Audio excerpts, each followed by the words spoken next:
This portion of the scheduled meeting of the Egg Harbor Township Committee is being videotaped for broadcast, and due to either technical reasons or topics for discussion that may be held in closed session pursuant to the New Jersey Open Public Meetings Act, there may be interruptions in the videotaping of these proceedings, and this meeting will be aired by EHT TV, Channel 97 on Thursday, January 23rd. Okay. Can I ask you a question about that? Have you heard any complaints from anybody regarding it not being up? I had somebody reach out to me. I've seen it, so. Yeah, I haven't checked. I just look at the YouTube version on the website, but I haven't received any complaints from the Okay. public. I will let them know. Yeah. I saw it up there, so I'm not sure. Maybe they just had a problem. All right. Could everybody please stand for the Pledge of Allegiance? Pledge allegiance to the flag of the United States of America and to the republic for which it stands, one nation, under God, indivisible, with liberty and justice for all.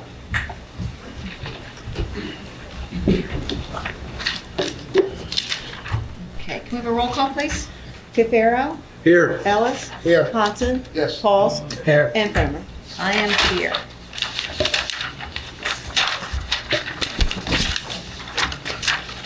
As you can tell, this is a good meeting for us tonight. I love all the smiling faces in the back. Thank you all for being here.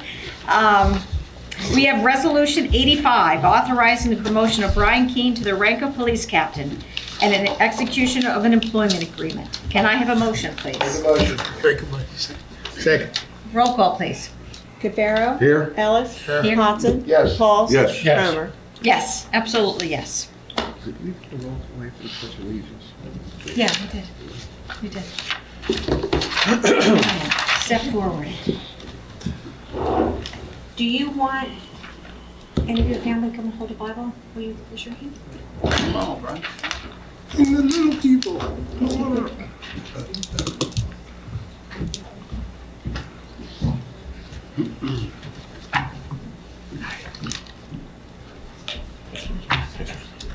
I'm giving to you.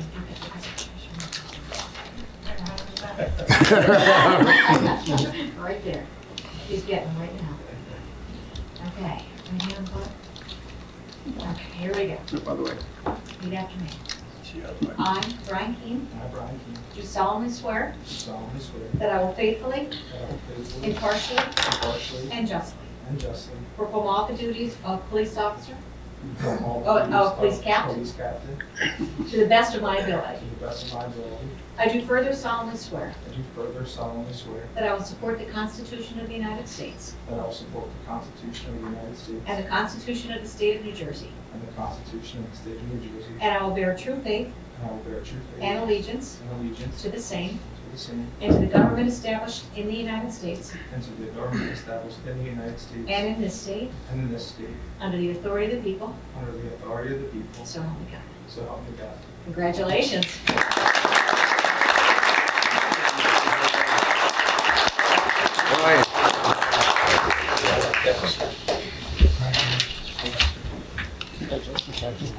You know, we had a great process to get a new captain. We had 4 people that put their name in.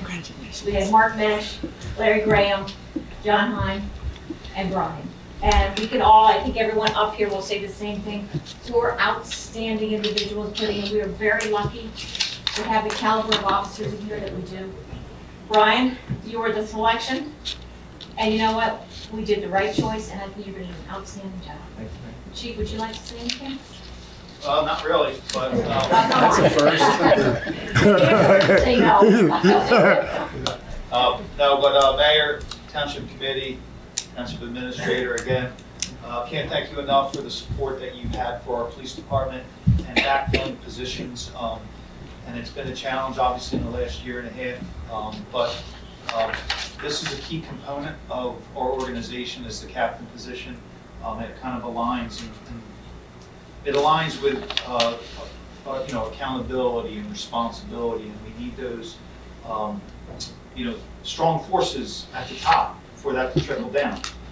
And Captain Keene brings that. And I had said, I was thinking about this, I didn't come up with remarks because Lieutenant Keene, when he was a lieutenant, was very critical of me and has been critical of me because I tend to get too verbose and wordy. So I wasn't going to do that. And Thank you, Brian. So I just wanted to simply say congratulations, Captain Keene. Well earned. But I will add to that. I read it. Passion. I was reading a little clip earlier today about passion, and you can have all the credentials, and on paper, you can have all that stuff. But Brian, and it's not to take anything away from his competition, because again, we are blessed. We had 4 fine candidates for this position. But passion, and Brian has that passion. Passion to be better, passion to make our agency better, passion to make people, to hold people accountable. And accountability, people make a negative connotation to that. But accountability is making people better, because if you don't tell someone where they need to improve, then you're failing them. Brian has that. He's got that passion to make people better. And passion for challenging the status quo. A lot of times we get in these positions and we follow the status quo. Brian doesn't have that. And that's going to be my headache to bear in the future. But that's it. Congrats. Well, you know what, Chief, there's one thing I did forget. Normally we do this, but just like with the inauguration, they started President Trump before his family got up there. We did not read his bio into the record. So Joe, one last time. One last time, Joe. Brian, this is one last time, buddy. Captain Brian James Keene. Captain Keene received a bachelor's degree in criminal justice from Stockton University in May of '05 and received his master's degree in administrative science from Fairleigh Dickinson University in December of '18. In January of '07, Brian was accepted into the Camden County Police Academy's alternate route police recruit program and graduated from the Camden County Police Academy in June of that year. Immediately following graduation, Brian was hired as a full-time police officer with the EHT Police Department. He was assigned to the Patrol Division. Throughout his career, Brian has been assigned to numerous specialized units and has taken task with a number of special duty assignments. He has worked as a field training officer, a member of the Egg Harbor Township Police Honor Guard, was the police department's vehicle fleet manager, and currently oversees the police department's agency improvement committee. Brian is a certified instructor in physical fitness, defense tactics, use of force, chemical agents, and police resiliency. Since 2010, as a police instructor, Brian has assisted in the training and instruction of hundreds of police officers throughout Atlantic County and the state of New Jersey. In 2011, Brian attended and successfully completed the 33rd class of the New Jersey Drug Recognition Expert Program and is also a recognized drug recognition expert instructor.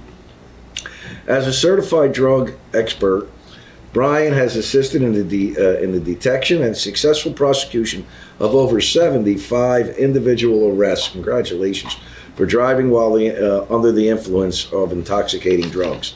In 2016, Brian was promoted to the rank of sergeant shortly after he attended and graduated from New Jersey Association of Chiefs Police Command and Leadership Program. In November of 22, Brian was promoted to the rank of lieutenant. During his career, Brian has received numerous awards for the meritorious service, exceptional service, honorary service, physical fitness, good conduct, and education. Brian is married to his wife, Jamie. They have 2 sons, Kellen and Carlton. Hey, boys.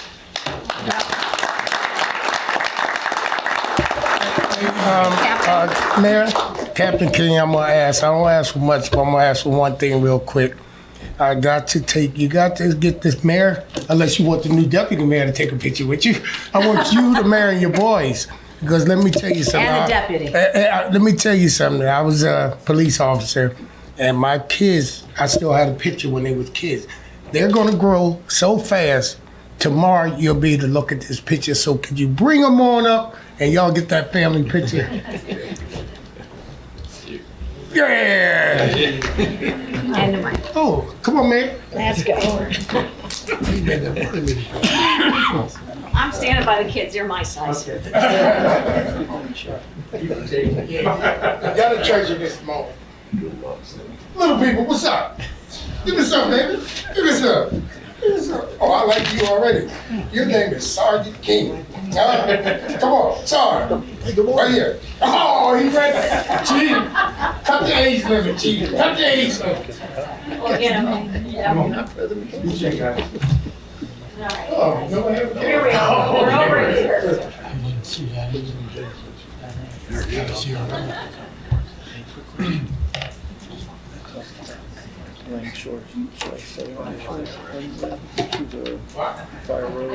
on, Sergeant. Come on, Sergeant. Now, Mom and Dad, y'all get over here. The president of Long. Brian, if you would like to say anything, this is the time. I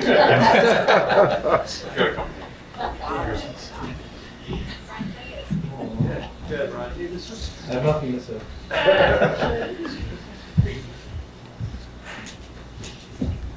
I'm gonna stick in the background. Hold on.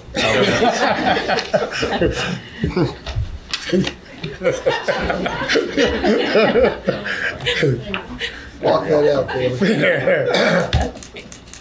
Thank you. Brian, thank you. We wish you all the, listen, it's a great tribute to have you all here. Thank you all. Brian, did you want to say? Oh, yeah, well, they all know. Chicken and peas, if you want to come, have a drink, have some food. All right, awesome. Where at, Brian? Chicken pizza. Oh, Chicken and Peace, okay. Oh, you big time. Woo. The whole township just heard it. Thank you all for coming. Yeah, you guys, you don't have to stay. All right, cut the meeting short. Appreciate it. Congratulations. Congratulations.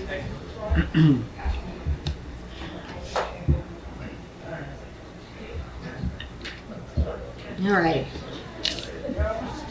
Moving on. We've got Public Works here. We have Oliver and Tony. Just for the record, Mayor, Director Simonson is under the weather, so Deputy Awesome. Director Ned Peter and Road Supervisor Tony Yang, we're coming anyway, but They're going to do the presentation. And we asked you here tonight because since we already had one in a tiny little snow, we just kind of want to give the public an idea. I mean, most people know, but what happens during a snowstorm, what's expected of the public, what is expected from you guys. So if you Absolutely. could let us know. Okay, not a problem. So, as I was introduced, I'm Oliver Leadbeater. I'm Oliver, the, just talk directly into that mic because sometimes it's like this, or no? Yeah. Better? Okay. So, I'm Oliver Leadbeater. I'm the Assistant Director of Public Works in Egg Harbor Township. This is our road supervisor, Anthony Yang. At the end of this, Tony's going to talk a little bit about the our where we stand with our leaf pickup as well, to give the public a little bit of insight on where we stand and why we've kind of taken a little bit of a delay. But to get back to the snow situation, first and foremost, the process of snow removal requires a combined effort from multiple departments as well as the community. Public Works is extremely grateful for the hard work and dedication from the first responders of this town and the way they show it during challenging seasons. Public Works would definitely like to reach out and say thank you to the police department, EMS, and fire departments for their tireless efforts, as well as their continual communication with our department to keep our residents safe. So when the snowstorm begins, our preparation starts many days before that. Our employees work round the clock during normal times of operations as well as during the snowstorm itself. We focus on vehicle maintenance and preparation. Every vehicle must be equipped with a snowplow, snow lights, and salting rig. Most vehicles must, actually all vehicles must complete a pre-trip safety inspection prior to the storm to verify that the safety of the vehicle is just that and the equipment is operating properly. Okay. Once we have figured out that our equipment operates appropriately, we then verify that we have enough materials after we're completed. So we need to make sure we have enough salt and everything that we need to treat the roads afterwards. I'm going to give an example from the storm that occurred on January 6th. So at approximately 4 a.m., with the help of our roads department, we decided to begin proactively salting major roadways and intersections. This included approximately 15 Public Works employees. This storm accumulated between 4 and 6 inches of snow with drastic temperatures that dropped, causing freezing and ice. Luckily for Public Works, the operating hours of 7 to 3:30 allowed us the luxury of having our entire staff at our disposal.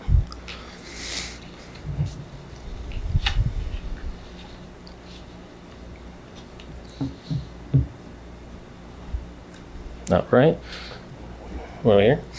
I'm pleased that our Public Works family rallied together, and at approximately when the time came for a clock out at 3:30, we had additional employees willing to stay. That totaled approximately 20 employees that wanted to stay throughout the night to make sure that the roadways were cleared. It should not be lost that Public Works was still able to pick up trash and continue our day-to-day operations while managing the storm. Once again, that takes hard work and dedication and proper planning from our management staff. It takes 6 departments to come together to formulate a plan and implement that hard work needed to better the community. The snowstorm caused our town facilities to be closed on that day. With the help of our grounds department, we were able to clear, salt, and make safe all of our public facilities for the following day. The effectiveness of the procedure and planning of the storm truly didn't see, the community truly didn't see very many delays on their day-to-day operation. All right, so that kind of concludes what we had for that particular storm. So it wasn't very large. It was 4 to 6 inches, but it definitely caused Public Works to have to work some overtime for sure. Can I ask you a couple questions? Sure. Starting with, at what point do you put salt and or sand down, or do you put sand down still? Well, we decided that it was better to be proactive in this scenario, so we decided prior to the snow starting, the snow started probably around 4 a.m. We were in when the snow began. Normally, we wouldn't actually do that. We would wait till the entire storm is completed, then we would plow every street, roadway, and then we would treat the intersections and everything. Sometimes when it gets a little bit icy, we will do all the major roadways, which we call primary streets, and then intersecting roads to those primary roadways. But yes, we do, all our salt is mixed with sand to create traction material. Okay. Yeah, That's what I so thought. I did have something in here. It comes down in another bullet point. A storm of this caliber used about 500 tons of salt and sand mixture. The cost of that material is approximately $120 per ton. So although this wasn't a large storm, it still cost a significant amount. And because of that, that kind of goes to the fact that we don't treat anything besides primary roadways and intersecting roadways that go to them. We're not in the, we're not able to get into the developments and treat those with salt. We do all the plowing, obviously. We do not brine, correct? The county brines. We do have the availability to brine, but Okay. with that takes a lot of extra overtime and manpower. You also have to have the perfect conditions to put down brine. That is If you a- have any sort of moisture before It's it's gone. a waste. It's a Mhm. waste. All right. So the citizens, if they basically need to know that primary roads are number one. Yes. Emergency access is all done with that. Secondary roads, and then it's cul-de-sacs, and then it's the small little streets. Yeah, so it's obviously emergency facilities are primary too, you know what I mean? So when the community sees us out with a snowplow in their development, it could just be to get to those facilities. So a lot of the fire departments are intertwined with different developments, and they think that that's special treatment. However, if something were to happen, they would definitely want those first responders to be able to get to where they need to go. Absolutely. We do our best to try to keep we do primary streets. Unfortunately, we're not perfect, and occasionally we do miss things, but luckily we have a phone number and the community can always call, reach out, and ask us to take a look. And you have a chart, I understand. We do, You have a yeah. chart that shows where you've been. We use a map of the township and we highlight the roads that we plow that salt in. Yes. Okay, so that's all known. That's part of our standard procedure for any storm, whether it's salt or snow. I heard the number of 300 miles of roads. Is it accurate? That is accurate. How many what is it? They don't do it by mile. What do they do? What, the township's Yeah. 69 square miles, but we have over 300 miles of road roughly. Yes, and we do hit every single roadway that we have, so. According to our map, anyway. There are some roadways that are, like I said, they get kind of, the way that the map works, it's not personal or anything particular. We just work in a direction of priority. So primary streets are always first. Like I said before, we make sure that those are, sometimes they get hit twice before the secondary streets get hit. And that's just because of the normal commute for the community. And what residents sometimes fail to understand is the speed limits also pertain to how we dictate whether or not you're a primary roadway. So if you're in a residential area and your speed limit is 10 miles per hour, you shouldn't be going 30. So you should be able to control your vehicle on a, on an icy area without a problem. And what is it that you expect from our citizens? So There's some roads, I know you've got to get your car off and things like that. Absolutely. So what Public Works would like to see a little bit of an effort from the community to help us out a little bit more would be to park in their driveways when possible. Keep the roadways clear so we can go from curb to curb. If the vehicles are parked in the roadway when we're doing our snow clearing, we don't have the accessibility to get from curb to curb, causing a little bit of could be a traction area issue in the future. When they move their car, there's going to be a pile of snow. That truly causes a little bit of a deficiency. Aside from that, when vehicles pack down traction prior to the snow completing, it causes something that almost looks like rivets or bumps in the street.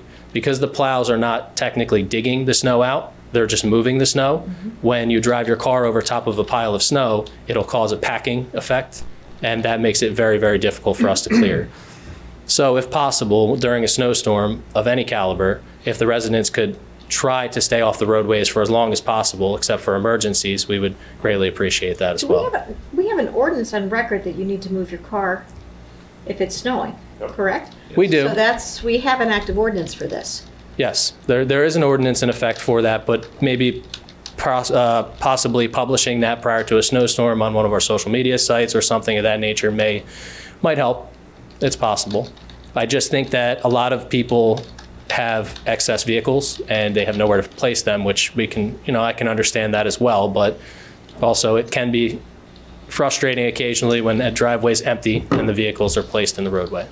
But if you're doing 330 square miles of roads, your average speed is what, 8 to 10 miles an hour if you're going that fast at all? Should be. I mean, we don't move when we're plowing, we definitely don't move in a very, very fast manner. Everything is slow speed. But these vehicles that we're using are very large and they don't maneuver as easily as a standard vehicle would. So, yep. So basically, the difference between a snowstorm or a snow event and an assault event that that would be the two things that we classify as snow. So there's a salting event. The past couple of days have been salting events. We haven't had to drop our plows. However, that does still cause Public Works to work in full effect. We've had employees in for overtime in the mornings to try to get major intersections and roadways clear because of the fact that we salt, it melts, it freezes, we repeat the cycle. So small little storms that are less than an inch can still cause a significant problem. I would have to ask Tony, and maybe he has a better idea of how much salt we go through when we're just doing a salting event. Like, I would probably assume that it was. So in the past week alone, we've used about 150 tons. We have another 300 on it that should be here tomorrow to replenish our stock. Because we like to try and keep the salt barn full so that we can always be ready to respond to whatever we need to. So we've used another 150 tons on top of our 500 tons that we used on for the original storm. So we're at a little bit of a deficit, but we're still prepared. We still have our supplies coming in, and we're ready for the next one. Just something to be noted as well, that we also work hand in hand with the school districts. The Egg Harbor Township School District, we load their materials for them and store the salt at our facility. They used approximately 25 loads of salt during that process. Without us being there, obviously, for them, pretty much 24 hours, they can't. Then the children wouldn't also be allowed, in the public facilities. So, just one curious question, guys. We get the salt, we get the sand. Do we mix it at our yard? Yes. Do we do our own Yes. mix? Yep. And then Do a 2-to-1 mixture. Yep. 2 to 1? Yeah. Yeah, for every 300 tons of salt we get 150 tons of mason zinc. Yep, absolutely. So the public has to understand that before, they may only see the snow from the time the snowflakes hit the ground until it's completed. But at Public Works, we are seeing that snowstorm from anywhere from 2 to 4 days. So when it snows, you'll still see us floating around doing all kinds of stuff. And, we just ask for patience because we are doing the best we can with what we have from the public. And that's all we can really do. There's always a lot of coordination and planning.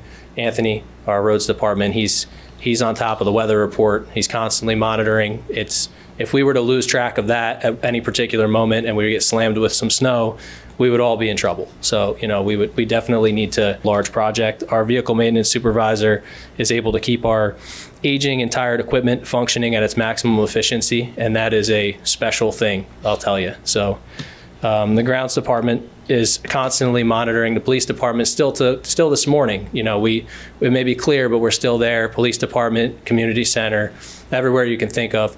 During the snowstorm, we are 24-hour access for the police department. We want to make sure that our police officers stay safe, they don't slip, they don't fall. So we constantly do that. We clear the parking lots, no matter whether there's people here or not. We make sure that we're available. Sanitation, our supervisor Keith Foster does an amazing job of keeping the trash afloat, as well as taking on some additional responsibilities during the storm when most of our other supervisors are fixated on just completing the snow. The secretarial staff, Erica and Krista, they split the workload. They are constantly in the office. They're with us 24 hours. If we're 24 hours, they're 12 and 12. However it may be, they split it up, and they do a great job keeping proper records and allowing us to make sure that we understand whether we did miss a roadway or if it was something that maybe a resident just didn't see us or something of that nature. Al Simerson, our director, his leadership and guidance is second to none. He keeps our community safe at all times, not just during the snowstorm. Just for the citizens' sake, how many pieces of equipment can we put on in like a 6-inch snowstorm? So at the height of the storm, we had 15 trucks and 7 pieces of equipment that were out there. That 22. That is the most that we have ever actually done.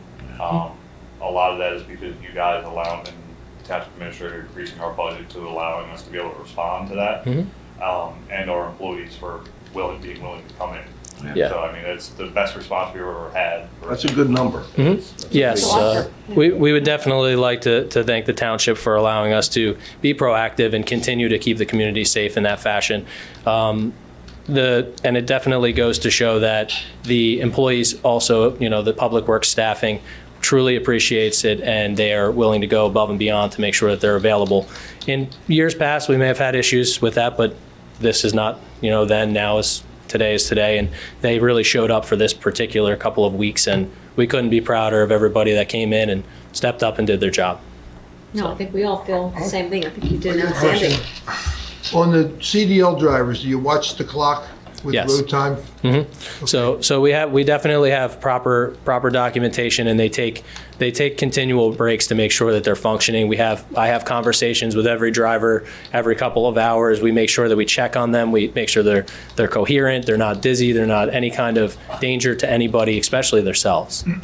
Is there assistant drivers with them or not? One-man truck? Not normally. We do have some. We had some training going on because we have quite a few new employees. So we've had some guys driving with others, but on a normal snowstorm, when everybody's savvy and trained up, they normally drive alone. But they're always constantly coming in for salt because we run through salt so significantly.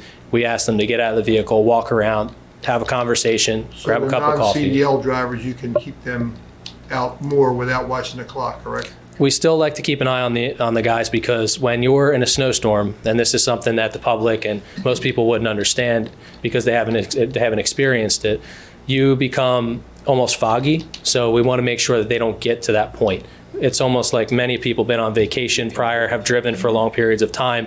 You have to take a break. You just have to. And we have limitations. We can, after 16 hours of service, we have to go home, required by state.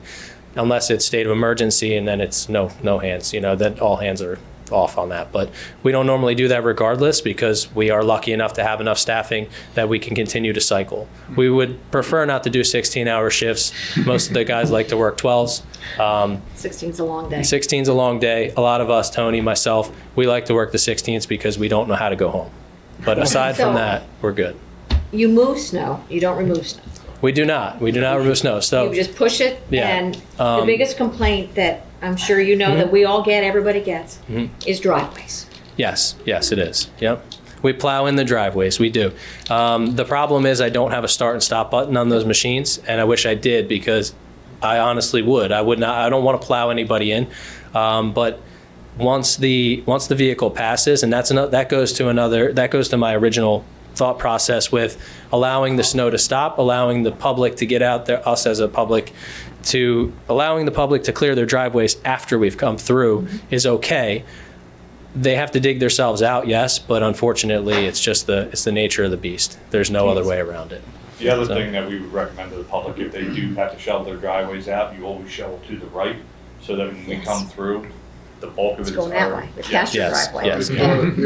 Farther. Yeah. Yeah, that makes a lot of sense, because I can't tell you how many times I felt terrible, but as I'm going by, they're shoveling their driveway the wrong direction, and then I just push it right back in. I did snow plowing in my history. I don't want to talk about it, but I love when the idiot throws it in the street, thinking that it's not going to Get back in, on his yeah. driveway. Yeah, that's another, Tossing it out in the yeah, lane, figure you're going to move it. yeah. Yeah. And once again, the sun is a huge contributor on how the snow melts. So if it's not sunny preceding the snowstorm effective next couple of days, however it may be, and the temperature also, really contributes to whether or not it gets out of the roadways quickly. Like we still currently are seeing, even though we've had pretty drastic temperature drop the past week, we're still seeing a large amount of areas that still have some ice overnight and things of that nature. And those are treated roadways, so some of the developments are still seeing that until the sun warms it up. And the sun's come out and it's done its job, but ultimately we just need a little bit of warmth and then we'll be good to go. Mayor, if I may. Sure. Tony Oliver, I'm a township resident. I want to congratulate you and compliment you and your department for doing an excellent job snow removal. I've never had a complaint. I live on the cul-de-sac. Sometimes days go by before you get out there. Fortunately, you were there day one this time. I think there's a misperception by the public as to what primary roads are. Yes. The responsibility of the township as opposed to what's the responsibility of the county. And so I think it would be helpful for, whether it's on your website, for you to publish, here's the top 10 primary municipal streets that we Yes. take care of. Absolutely. To alert the public that these are the streets that are ours, Yes. the other ones are county roads. Yes, you're absolutely right. We do get constant reminder that the county roads are not plowed.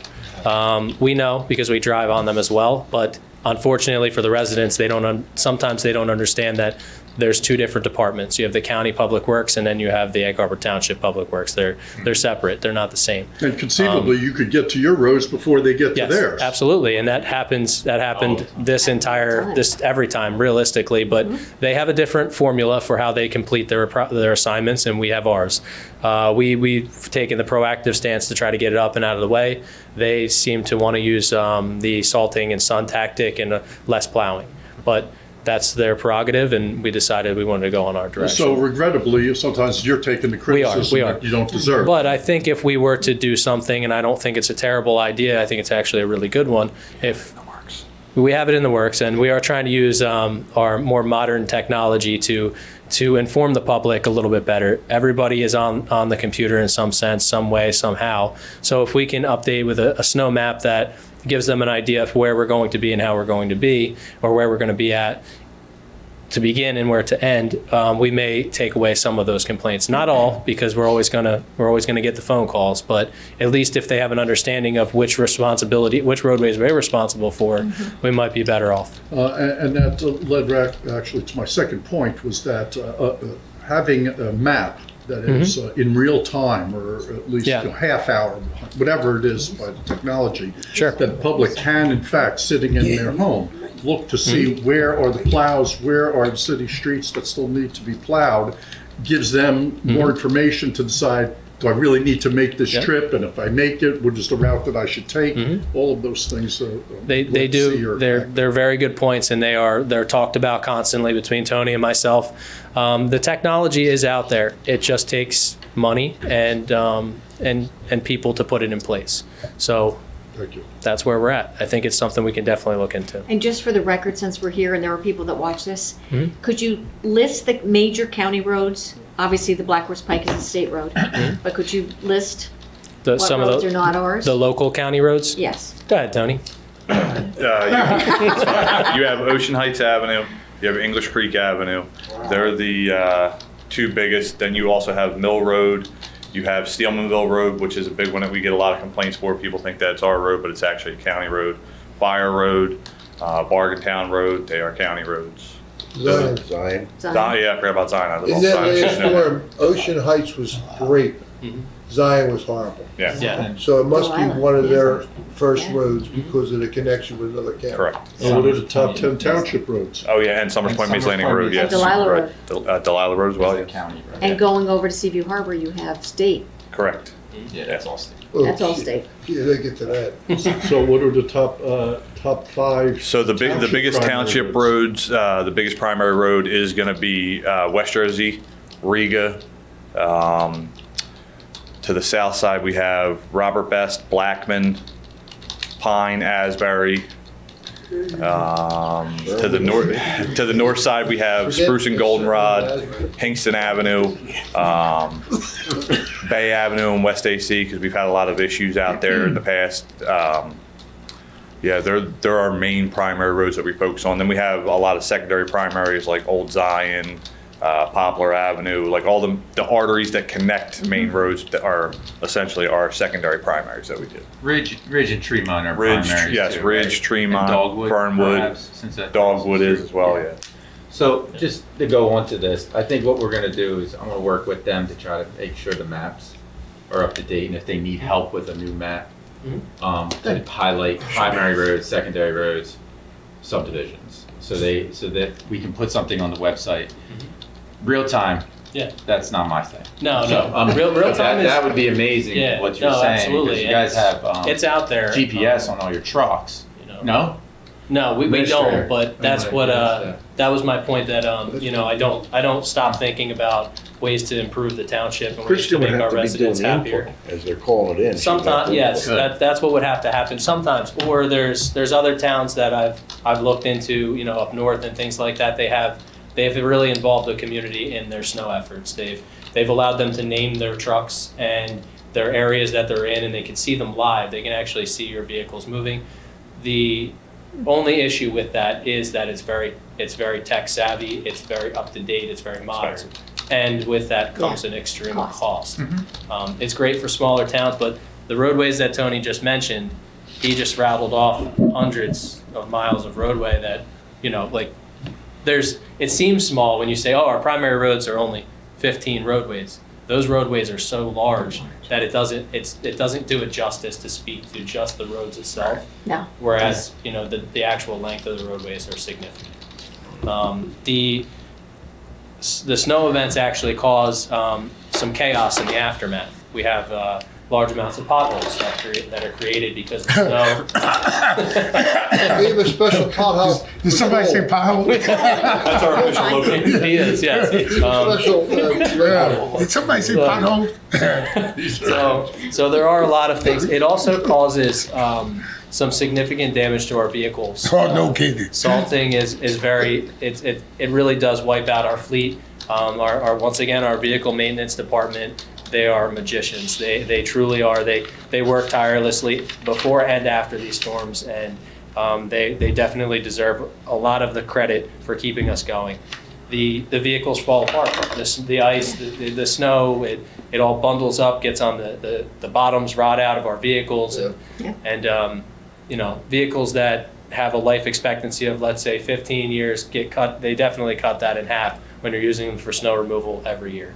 So even though we have stainless bodies and everything we could possibly do, and we take them to the wash and everything possible and maintain them the best we can, they still show their age. So those are some of the things that aftermath of the storm those are the main things that happen: the potholes, the roadways deterioration, and then of course we have to put into effect our street sweeping process that happens afterwards. As a compliancy reasons, we're supposed to, and we do, maintain our roadways and street sweep every roadway in the township. And we have, forgive me, I didn't look this year, but we have on our website to report a pothole, correct? Yes. That's still up, right? Mhm. Tony, you can actually speak to the new process I'll give you a cell phone number. I'm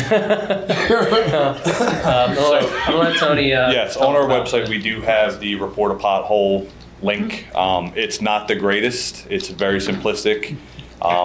Majority of the requests that come through are not for township roads, and they're not for potholes at all. We prefer that you just call our office and or leave a message. We are also working on, we have a new system that we've had for about a year now in full effect that we're getting switched over. That's a portal for the public to have access to, so at their fingertips, they can just download the app and report any kind of issue that they have that would pertain to public works. So we're hoping within the next few months that'll be We can live. go live on that. That's good. Yeah, it'll be a nice added feature for the residents to be able to report things like potholes, but not limited to anything particularly. We can actually go in and we can take a look at those requests. We can approve or deny them if they're obviously just somebody who wants to complain or, isn't really being kind. We can just go ahead and delete it. But the important things like potholes and issues with street signs or something that might be down that we may not know about immediately, and maybe they don't have time to call in, they can just do a quick update on the phone, and we can take a look from there.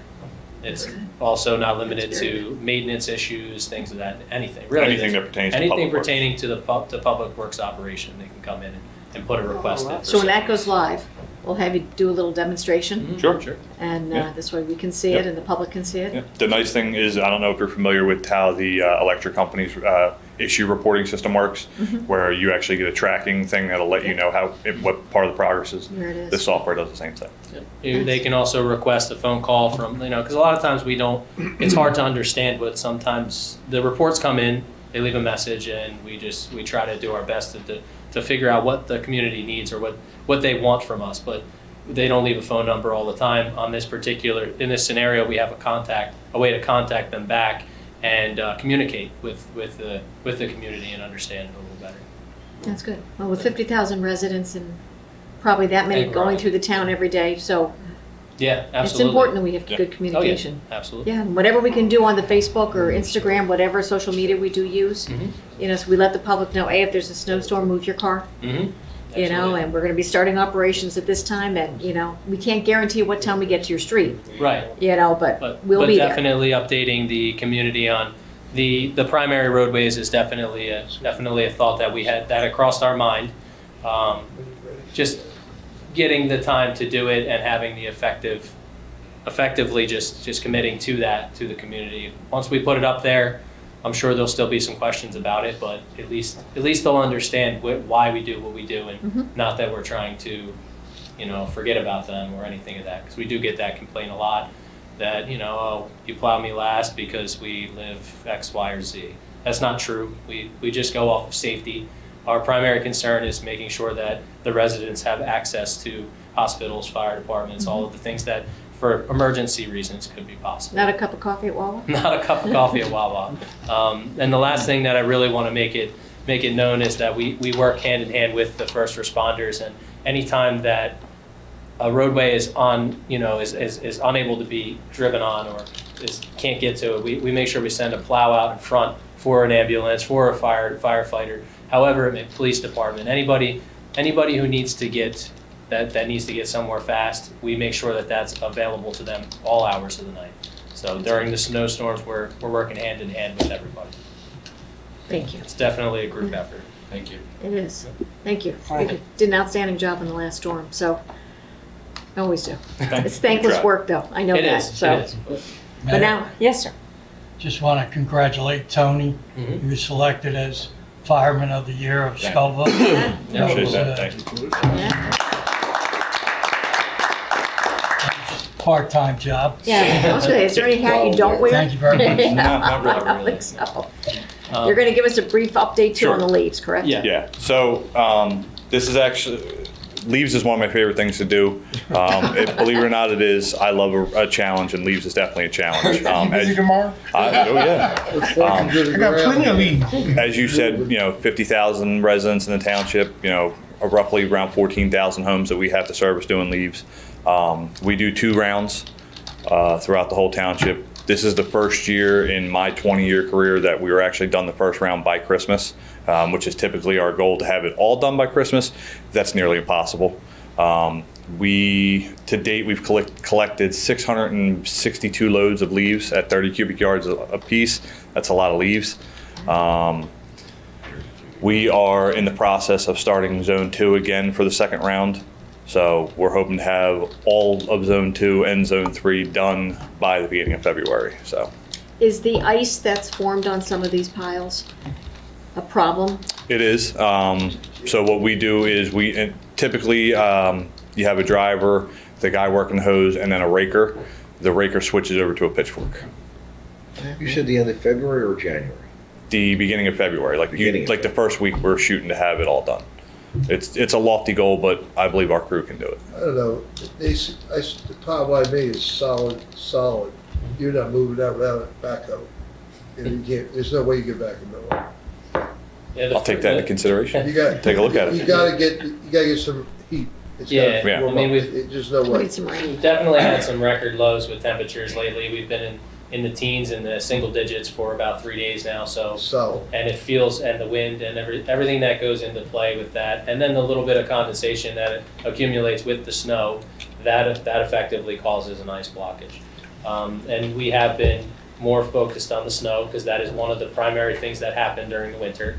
The process gets delayed, and that's kind of what I wanted to bring to everybody's attention today, was that during these snow events, and even if it's a small amount of snow and we're out salting, our vehicles have to be deconstructed and revamped for leafing. So we don't have the availability to have the vehicles to have everything set up at once. So when we're in salt and snow mode, we're no longer in leaf mode.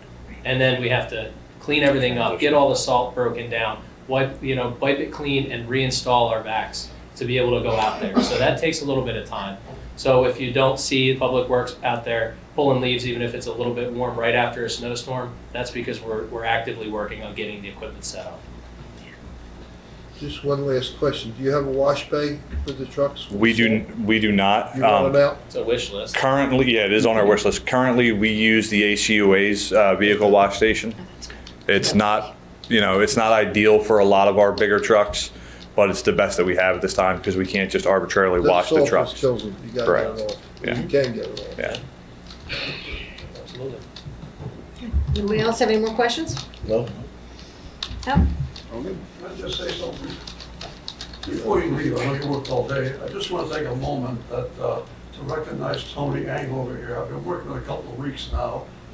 What an outstanding gentleman, his attitude, his professionalism just really impressed me. So we are fortunate to have you. Congratulations on being fireman, which is another very, so thank you for all you do for our county. I really appreciate it. Thank you. Thanks, Mark. Guys, thanks for coming in. Yep, no problem. Appreciate that. All right. And again, thank you for all the hard work. Anytime. That's what we do.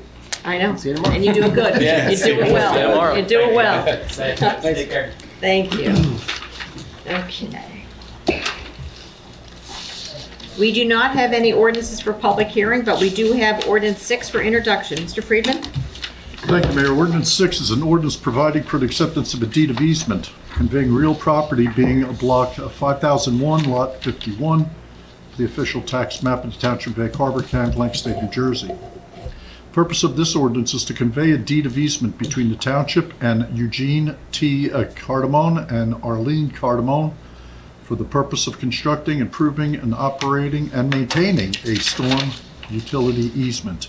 A public hearing on Ordinance 6 of 2025 will be held on February 19, 2025 at 5 p.m. Thank you. Thank you. Can I have a motion to introduce ordinance number 6? Make a motion. Can I have a second, please? Second. Thank you. Roll call? Cafaro? Yes. Ellis? Yes. Hodson? Yes. Pauls? Yes. Cromer? Yes. Ordinance number 7, Mr. Friedman. Ordinance 7 is an ordinance providing for the acceptance of a donation by deed conveying real property being a block 801, lot 71 on the official tax map, Township of Egg Harbor, County, Atlantic State, New Jersey.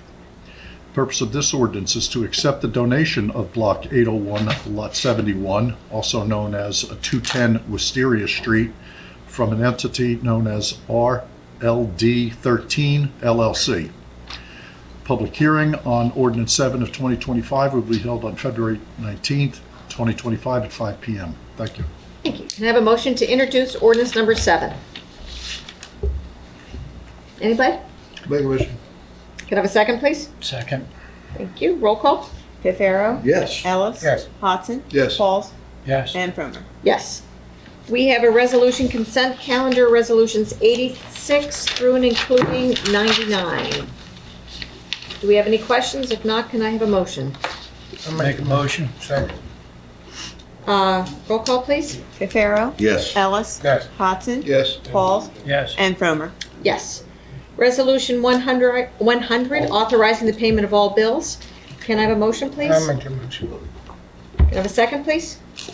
Second. Thank you. Roll call? Cafaro? Yes. Ellis? Yes. Hodson? Yes. Pauls? Yes. And Promer. Yes. We have one add-on resolution, number 102. Can I have a motion for resolution appointing Jacob Mason as a mechanic in the Department of Public Works? As amended, Mayor. to As amended, the Starting yes. date. That's right, starting Thank date. you. Thank you. And I wrote that there, too. Can I have a motion, please? I'll make a motion. Thank you. Can I have a second, please? Second. Roll call? Cafaro? Yes. Ellis? Yes. Hodson? Yes. Pauls? Yes. And Promer. Yes. We have some approvals. Can I have a motion to approve the monthly departmental reports for the month of December 2024? Motion. Thank you. Can I have a Second. second? Second. Thank you. All in favor? Aye. Can I have a motion to approve the 2025 reorganization meeting minutes of January 7th, 2025? Make a motion. Thank you. I'll second it. Thank you. All in favor? Aye. Aye. Can I have a motion to approve the special meeting minutes of January 15th, 2025? I'll make it. Second. Thank you. All in favor? Aye. Aye. Can I have a motion to approve the closed session special meeting minutes of January 15th, 2025? I'll make that motion. Thank you. Can I have a second? Second. Roll call, please. Cafaro? Yes. Ellis? Yes. Hodson? Yes. Pauls? Yes. And Promer. Yes. Township committee reports. Do you want to start or you want to end? When we go first? You want to end? Yeah, sure. It's your choice.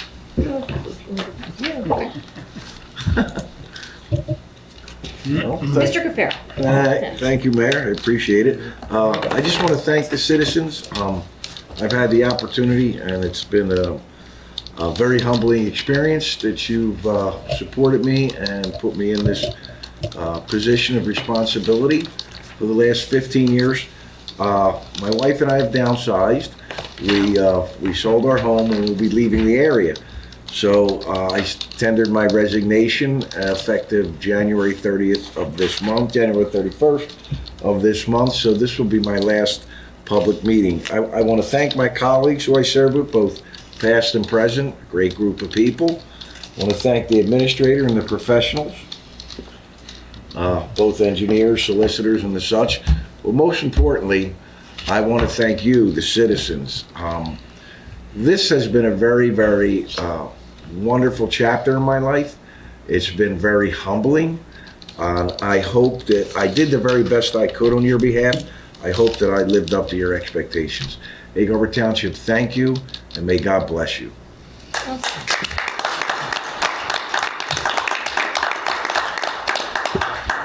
Mr. Pauls. Well, I just want to add on to that because I've known Joe for over a decade, and the political side of this sometimes gets a little crazy. And Joe, since I started running 10 years ago when I ran for freeholder, he spent a couple days, he took off of work, walked with me through neighborhoods. I'll never forget that. This election that just passed, same thing. He's always been there for me, and I really, really appreciate everything he did for me. And it's been a pleasure, Joe. Thank you, Will. Mr. Hodson. I think it was a good presentation for Public Works because we get a lot of questions. And I don't think people understand some of the things they covered tonight about snow removal. We don't take it away, we push it. I remember I used to do doctor's office. Doctor said, I lost 2 parking spaces. I can't eat it, I push it. I have to push it in the pile. So that was very good for the public, and hopefully they watch it. And just to talk about Public Works, or about the police department, or fire department, you know, we have a serious industrial area in our township, South Jersey Gas. And the other night they had a leak there. And that leak could have been bad. And our fire departments, I want to point out that our township chief was there, and they were able to contain the leak that was leaking from one of their facilities. So to the fire department that we have in this township, they have industrial fires. They're not all simple. Not all dumpster fire like Papa John's last night. The other night they had 3 calls at one time, and one of them was the gas plant.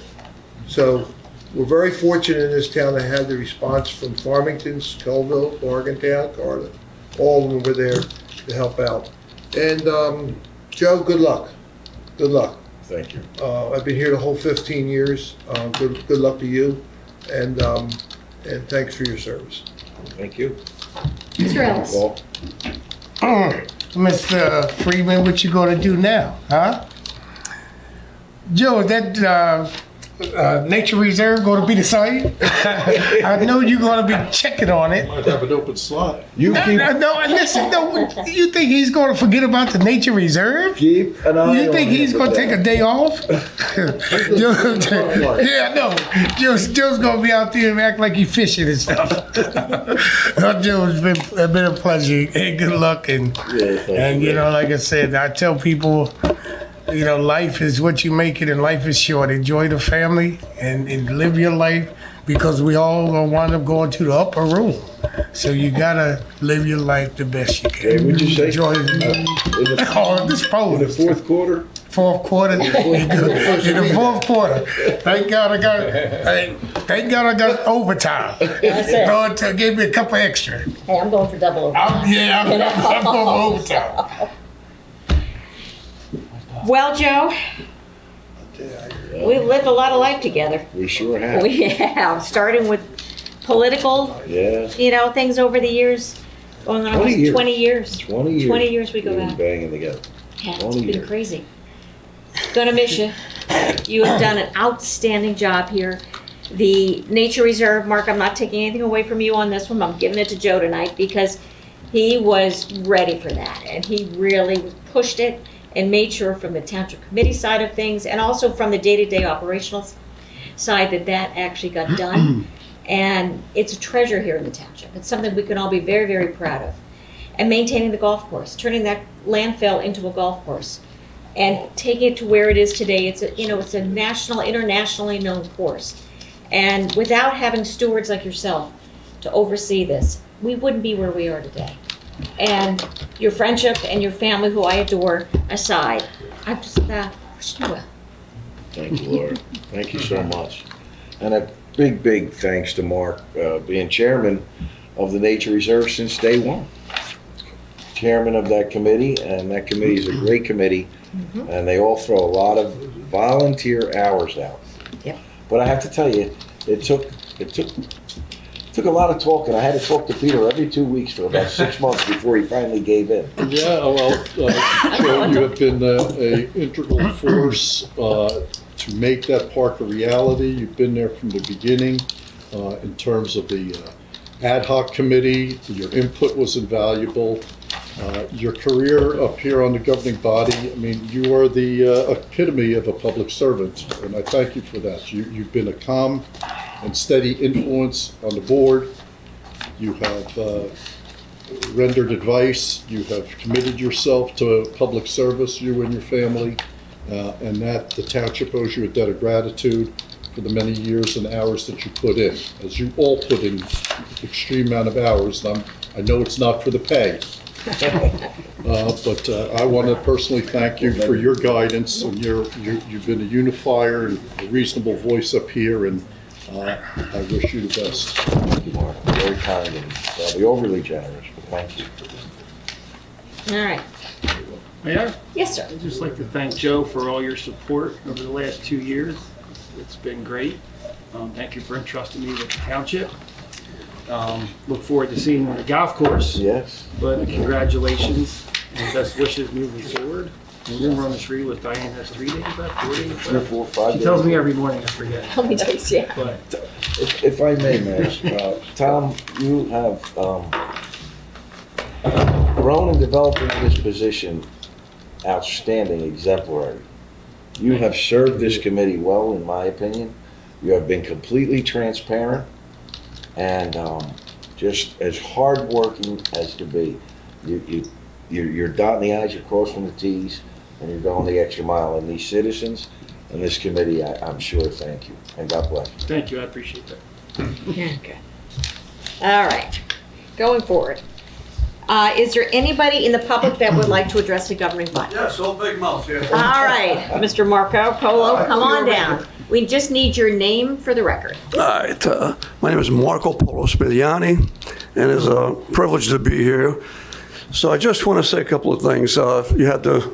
Last month you were busy, I didn't want to intrude, but I would like to express my deepest gratitude to you, Madam Mayor, and all the committee members, and everyone else that took the time and energy to work and to recognize my service to South Jersey here, especially Gulliver Township.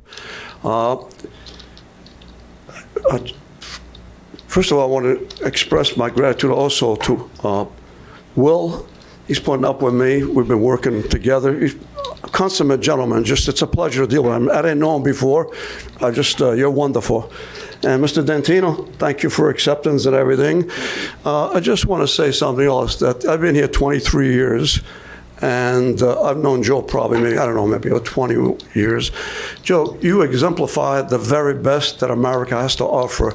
You have a radiant smile. You're always ready to help everybody. You're just a pleasure to be around, and I just want to say the world needs more people like you, and Godspeed on whatever you're going to do next. So I just want to say that, besides my service in Vietnam, probably one of the greatest things that I have had the privilege is that clinic down here in Northfield. Took us 10 years to get that. Now, I don't know if you know, but we're going to move from there.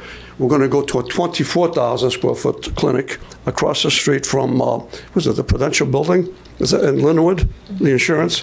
So we're going to go there, so we're going to double the service and everything. So when I first came here, World War II veterans would come to my house, and they would come and cry because they would defecate and urinate themselves on the bus and everything. So Paul knows we've done a lot of work here down in South Jersey. They don't have to get on a bus anymore, local doctors, local hospitals. So I just like to think, I can't do it by myself without all of you. So thank you for all your support, and thank you as citizens. You're doing a great job. I just want to applaud all of you. Thank you. Thank you. Thank you. Will, while Marco's still up there, would you like to give the date? Date, April 26th is a Saturday. Right. We'll be naming Marco Polo Way, the Purple Heart Way, and that'll be time, probably going to be about 11 o'clock. We'll get started, and right after we'll have a reception at the community center. And we're still working on it as we're going through it. Got a meeting tomorrow, putting some final touches on it. And it's been a great pleasure to do this for me. I've enjoyed it all the way. We've had some laughs going through. It's a pleasure to work with you. I just want to say that really, and I want to make this is really the most important part, as I told Will, this is not about Marco. My name is going to be on there, yes, but this is about my fellow veterans. Just on March 4th, 1969, Billy died in front of me, spit beside me, and sledge behind me. So that's what it's really all about. And from my battalion, they call the most distinguished battalion in the United States Marine Corps. Why? Because 757 names of my fellow Marines were on that wall in Washington. So I told Will, that's what I want to make it about, because without them, I wouldn't be here today. They are not able to speak, and I made a promise on March 4th that if I survived, I would honor and remember him. This is all I'm trying to do. Again, I can't do it by myself. Without your help, it's a team effort. So thank you from the bottom of my heart for all you have done and continue to do. Very supportive of all the veterans here, so thank you. As the daughter of a Purple Heart recipient from World War II, I appreciate all that you do. All that you do. Yeah, I thank you very much. Like I said, I'm standing on the shoulders of all the World War II veterans, and all we have accomplished. We got that new clinic in Vineland. We got one in Rio Grande. So, like I said, I think we affect a lot of people's lives. Will, and Madam Mayor, a lot of people are not going to know this, but when you see all those men and women, or children, families going to those clinics, then I just stay back and say, wow. As an immigrant son, I made a small difference. You know what I mean? You see them all going in there, getting the help they need and want. And we're going to make, we're working on this stuff too. So, again, thank you very much, all of you. I appreciate it. God bless you. And just to let the public know too, the veteran signs that have been up on Ocean Heights Avenue, they took them down for a little while. They're going to go back up in the spring. Right. And there is more coming on board. If anybody wants information, they can reach out to our office. Joe told me it was, we were throwing tomatoes in my Only it's picture. yours, right? It was like, it was, but so there is, if they want information on how to do it, how to get your loved one up on one of the signs, they can reach out to our office. I cannot tell you, I don't want to go on and on, I know you want to go home, but I can't tell you what that means to us veterans. I mean, the sacrifices, but even those, a lot of veterans say to me, well, I wasn't in combat, this and that, so I came up with something because I didn't want them to feel bad. I do not distinguish between combat veterans and veterans. This is what he said. I will leave my mother, my father, my children, my wife and husband. I'll go anywhere in the world, and I'm willing to die and kill for America. They were not called to do that, but that's what they say we'll do. I can see when I tell them that, like their countenance and face kind of change, they feel better about themselves. But that's how important it is. All those young men and women that are up there, you know, without them, I wouldn't be here because of World War II, right? None of us would be here. So it's, what you're doing is really, really important, and I'm really proud of that. I'm proud to be a citizen of Eagle Township. You do a wonderful job, so I'll shut up, I promise. And you know, we have Mr. Hodson up here who also was a veteran. I'm waiting for him to get his picture in so we can get him up there. So, You know, It's gonna be a detour I got sign. pictures, but I don't know. Be a detour sign. You know, I can't find my basic training book with the picture. That's the one I want. Oh. Can't find. Well, just put your pretty face on No, there, no, don't no. worry about it. I mean, I did look good. You must have a I did look picture. good and a lot younger, 72 in Fort Dix, New Jersey, but other than that, I don't know. But it's incredible, you know, Paul is so You know- modest. He's a lieutenant colonel over here, retired. Here's the Yet, thing, you know, he's so here's the modest. thing for New Jersey, and you get it all the time. You see how many veterans and where they live, veterans that live here. Yeah, So almost that's why 100,000. we need the emphasis on the facilities to have them get care and so forth. Because a lot of people used to say, well, you went out to Maryland to drill. Yeah, I went to Pedrickstown, New Jersey. New Jersey had a lot of military, and still does. Not compared to California or Virginia and so forth. But New Jersey, because of Fort Dix, Monmouth, and all the others, there was a lot of military here. But it was tough because of South Jersey. Like I said, you had to go to Wilmington, or you had to go Yeah, to yeah. Philadelphia. You had to go to So Delaware. now, thank God, we don't have to do that. Or Philadelphia. come a long way. Hey, Mr. Marco, I found a picture of my dad in the Army in 47, and I used to always, he would never tell us what happened. So one time we said, Dad, did you do a lot of fighting and all that? So he said, no, he said, I was a cook. So I'm going to school, I'm thinking my dad's big war hero. He in there cooking food, right? So, you know, he never really told us the real story, but he fought a lot. And he never talked about it when he was in the Army. A lot of them are afraid to talk about it. Yeah, he never talked about it. He said he was a This is my cook. way of handling my PTSD, by working with them and, you know, talking about them, what they did. And that's, I can't do any more than that. It makes And me that's- feel better about myself, and like I said, that thanks to you, we're making a difference. So And that thank you. day will be all about that. So that's what we're going to make sure. Is there anyone else in the public that would like to address Governor Biden? Mr. McGlinchey. How are you, sir? Hi, how are you? My name's Ed McGlinchey. I live at 7 Sunset Boulevard in Seaview Harbor. I had one comment and two questions, if you don't mind, and Mayor and Township Committee. The comment is, I worked snow removal for approximately 40 years in Still Winslow Winslow Or Township. did you retire? I'm sorry? Are you still Winslow or did you retire? I retired about 6 years ago. And similar size, similar amount of roads, and I can tell you, your guys did a great job. Thank you. That's my comment, and I expressed that to the fellows there, and I Did even you know sent. what they did? Yeah, like I said, I lived there full time, so I know exactly what they did. People don't understand there's a process, and anyway. The two questions I had, about 3 years ago, maybe a little bit longer, the township lost their certification on the community rating system under FEMA. And I had called and spoke to Pat Nashio, and actually I went in and seen Pat, and he mentioned to me that he recommended that the township engineer handled the application for the recertification. And I said, okay, that's great. About a year ago, I stopped in the township administrator's office, and I was told that the township engineer is working on the recertification of the CRS.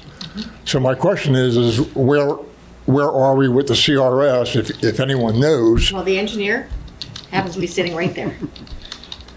We have been doing research on it. We haven't been authorized to fully do the restudy or the recertification yet. That's not what I was told by the administration.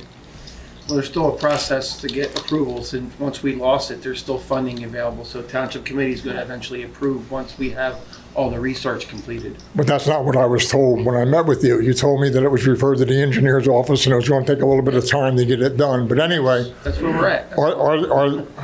So are they going to recertify, or we don't know? I know it's not required. That I do know. Right, the recertification is a longer process. When we did it before, it was during Sandy, and there was a bunch of funding that was provided through FEMA, and that's how we started the process. And then we got certified, and for years it was maintained by Pat. Yeah, he's the administrator, yeah. Correct. And unfortunately, there was some times that were missed, and they took it away. So to get back recertified, we have to almost start from the beginning. Yes, So I'm aware of that. There's just funding that needs to be in place to get that certification back in there. So is there no funding in place to recertify? I think that's part of the capital budget this year that they're gonna put. It is in the capital budget this year It as will well? be. Budget's not approved yet, but it's going to be in the capital budget. Okay, so they are moving forward then. Okay, that's good news. I want to make sure that I advise the community, because I'm sort of the de facto spokesman over there. I don't want to be, but I'm it. Got it. The other issue is that the erosion on Seaview Drive. There's an issue there, and I'm sure the engineer's aware of it. I know the administrator's aware of it. I know Alan Simerson's aware of it. And a temporary patch was put in there about, I want to say, maybe a year ago, and that's starting to settle out because there's nothing there to stop it.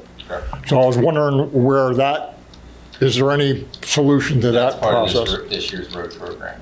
This year's road program? Yeah, we had it as an alternate last year. Okay. But the pricing came in a little higher, so we Okay. took it out, and then we're gonna be, this will be part of our base bid of Okay. our road program. Okay, that's great. At least now I can go back and tell the community where things are and where it's going.